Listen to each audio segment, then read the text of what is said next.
Okay, if you've never used Pivotal Tracker before, I can tell you that it feels like it was intentionally designed to drain the unsuspecting developer's will to live. I mean, just look at it.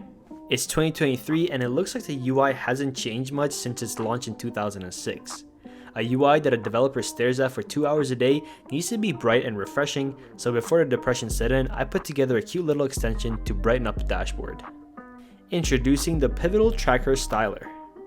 Kind of want to do like an infomercial, you know, like say goodbye to dull lifeless colors and hello to improved contrast and text readability, making it easier on the eyes during those long hours at work. Okay, that's enough of that. No more squinting and searching for who owns which ticket. With color-coded labels, it's now a breeze to identify the ticket owner at a glance. Next up, this extension enlarges the details and comment sections, making it easier to view and interact with the information you need.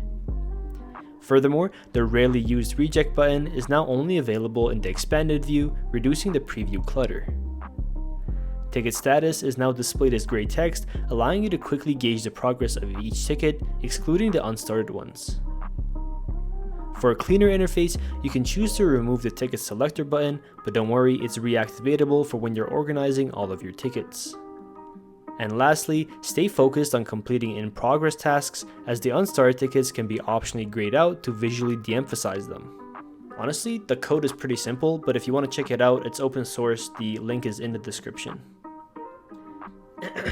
Did I mention it's available on the Chrome Web Store? Isn't that crazy? Isn't that how exciting?